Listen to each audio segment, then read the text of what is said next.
கள்ளக்குறிச்சி அரசு மருத்துவக் கல்லூரி மருத்துவமனையில் செக்யூரிட்டி தாக்கப்பட்டதால் பரபரப்பு. கள்ளக்குறிச்சி நகரில் உள்ள அரசு மருத்துவக் கல்லூரி மருத்துவமனையில் செக்யூரிட்டியாக குழந்தைகள் நலப்பிரிவில் சிறுவங்கூர் கிராமத்தை சேர்ந்த மாரியம்மாள் என்பவர் பணியாற்றி வருகிறார். அப்போது வழக்கணந்தல் கிராமத்தை சேர்ந்த உலகநாயகி என்பவர் தனது உறவினரை பார்க்க வந்துள்ளார். அப்போது செக்யூரிட்டி மாரியம்மாள் பார்வையாளர் நேரத்தை தவிர மற்ற நேரத்தில் வரக்கூடாது என கூறியதால் ஆத்திரமடைந்த உலகநாயகி செக்யூரிட்டி மாரியம்மாவை தாக்கியதால் மற்ற செக்யூரிட்டிகள் 100க்கும் மேற்பட்டோர் ஒன்று திரண்டு பணியை புறக்கணித்து போராட்டத்தில் ஈடுபட்டனர்.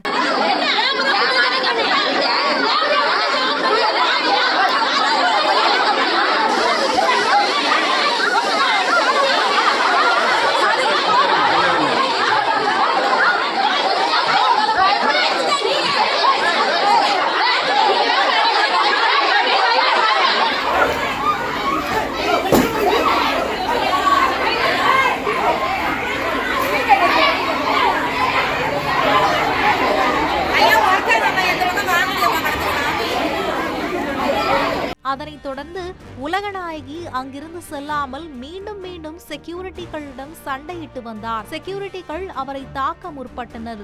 இதனால் அங்கு பரபரப்பு ஏற்பட்டது. உடனடியாக சாலை மறியல் போராட்டத்தில் அரசு மருத்துவக் கல்லூரி செக்யூரிட்டிகள் ஈடுபட்டதால் மேலும் பரபரப்பாக அங்கு சூழல் நிலவியது. செய்திகளை உடனுக்குடன் தெரிந்து கொள்ள உடனே சப்ஸ்கிரைப் பண்ணுங்க.